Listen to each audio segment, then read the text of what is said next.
ايا كان الوقت اللي هيظهر لك فيه عضلات، هي عاملة زي الرزق بالظبط.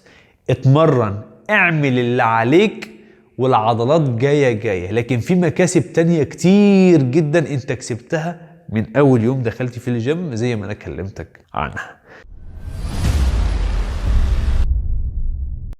هتكلم معاكم عن نقطة كده بسيطة كأصدقائي متابعيني الأحباء، يعني إخوة.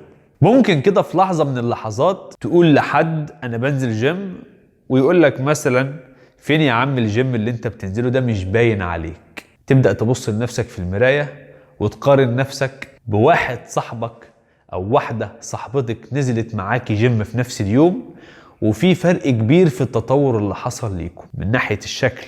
فيبدأ يحصل إحباط.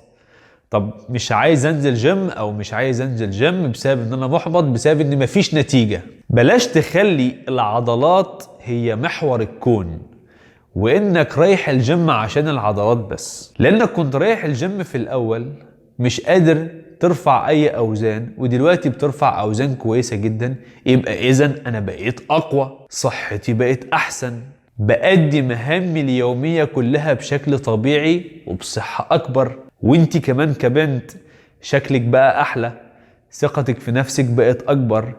دايما بص لنص الكوباية المليان. انت كشاب ما تخليش العضلات هي محور الكون بالنسبة لك، يعني عملت عضلات ما عملتش عضلات يبقى انا ما عملتش حاجة. لا، صحتك اتحسنت، مفاصلك اقوى، ثقتك في نفسك اكبر، حاجات كتير قوي اتحسنت. بص لها، ما تربطش الموضوع بالعضلات بس، وما تقارنش نفسك بحد، لان العضلات دي عامله زي الرزق بالظبط. ممكن تروح الجيم وبعد 3 شهور يبدأ شكل جسمك يتغير ويظهر عضلات، وممكن برضو تروح الجيم وبعد 6 شهور ايا كان الوقت اللي هيظهر لك فيه عضلات، هي عامله زي الرزق بالظبط. اتمرن، اعمل اللي عليك، والعضلات جاية. لكن في مكاسب تانية كتير جدا انت كسبتها من اول يوم دخلت في الجيم زي ما انا كلمتك عنها. فدايما استمر، اتمرن، اعمل اللي عليك، ودايما بص لنص الكوباية المليان، او بص لنص الكوباية المليان. هتلاقيك كسبت حاجات كتير جدا غير العضلات. خلي العضلات دي اخر حاجة، اصل انت مش دي اكل عيشك.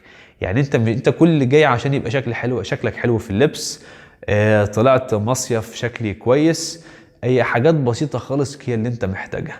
فبص للحاجات اللي انت كسبتها، وما تبقاش مركز على الحاجة الوحيدة اللي جاية براحتها. وشكرا لكم.